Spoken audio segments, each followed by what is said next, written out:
Good morning friend, তোমরা সবাই কেমন আছো? আশা করছি খুব ভালো আছো। আমিও মোটামুটি ভালোই আছি। তো যাই হোক, আমার মিনি ব্লগে তোমাদের সকলকে স্বাগত জানিয়ে আজকের ব্লগটি শুরু করছি। তো সকালবেলা স্নান করে নিয়েছি, দেখতেই পাচ্ছ এখন অনেকটাই সকাল, প্রায় 5:30 বাজে। তো 6টা এখনও বাজেনি।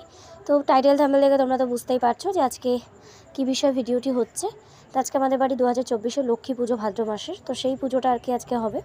তো আমার শাশুড়ি অনেক আগেই ঘুম থেকে উঠে গেছে, আর আমি আর আমার যা একটু বাদে উঠি।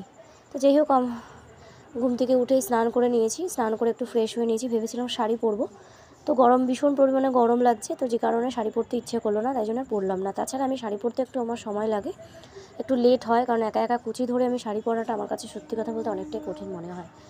তো যাই হোক, একটা সাদা, যেহেতু পুজো, সেই জন্য একটা সাদা জামা পরে নিয়েছি। পরে মাথাটাতে আঁচড়ে আমি নিচে গেছিলাম, সেখান থেকে এসেছি, টুকটাক যা করার করে দিয়ে চলে এসেছি। এসে আমার মেয়ে উঠে গেছে, এদিকে ওকে একটু ফ্রেশ করিয়ে দিলাম, ও আজকে তাড়াতাড়ি ঘুম থেকে উঠে গেছে। আর এদিকে দেখো, আমার মেয়েকে রেডি করি আমি নিচে নিয়ে চলে এসেছি। এদিকে শাশুড়ি পুজোর জন্য সব কিছু রেডি করছে, আর তোমাদের দাদাভাই এদিকে দেখো প্রদীপটাকে রেডি করছে। তো যাই হোক, দেখতেই পাচ্ছ, আর আমার সোনামা যে এসে দাঁড়িয়ে আছে। তো যাই হোক, চলো এবার চলে এলাম আমি ওপরে, কারণ আজকে আমাদের বাড়িতে নিরামিষ হবে, লুচি হবে সকালবেলায়, তারপরে দুপুরে খিচুড়ি হবে। তো সেই জন্য সকালে শাশুড়ি যেহেতু ব্যস্ত থাকবে, সেই জন্য আমি ভাবলাম যে আমি লুচিটা করে নিই। তো এখনও পুরোহিত আসেনি, ঠাকুরমশাই, তো সেই জন্য ভাবলাম যে আমি নিজে থেকে আটাটা মেখে নিই, তাহলে সুবিধা হবে, ময়ামটা দিয়ে রাখলে লুচিটা ভালো হয়। সেই জন্য মাঝখানে একটু সময় পেলাম বলে তাড়াতাড়ি ঘরের বাসন কটা মেজে রাখলাম। সকালবেলা উঠে আর কি করিনি সকালের কাজগুলো আমার ঘরের, তো সেটা আর কি সুযোগ পেয়েছি, তাই ফাঁকে এসে করে গেলাম। এই রান্নাঘরটা পরিষ্কার করে নিয়েছি, আর এদিকে আটাটাও মেখে নিয়েছি।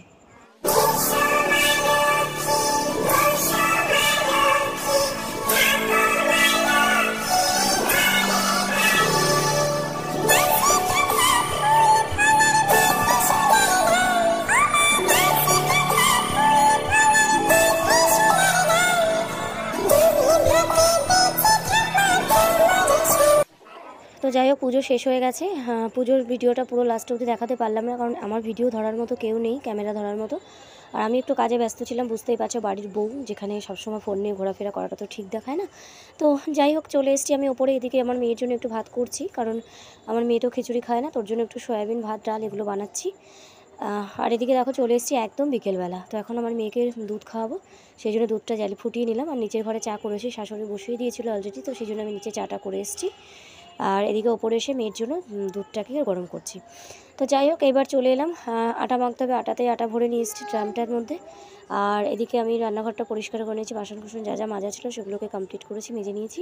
আর এদিকে আমার মেয়ে দেখতেই পাচ্ছ, দুধটা রেডি করেছি। আর এই যে এটা ধুয়ে রেখেছিলাম, এটাকে বনবিটা রাখবো বলে সকালবেলায় মেজে ধুয়ে পরিষ্কার করে রেখেছি, এটার মধ্যে এবার ঢেলে রাখছি। তো যাই হোক বন্ধুরা, চলো, আমার ভিডিওটা কেমন লাগলো তোমরা প্লিজ একটা ভালো লাগলে লাইক বা কমেন্ট করো, শেয়ার করে দিও ভিডিওটা। আর দেখা হচ্ছে আবার নেক্সট ভিডিওতে। তো চলো, আজকের মতো টাটা।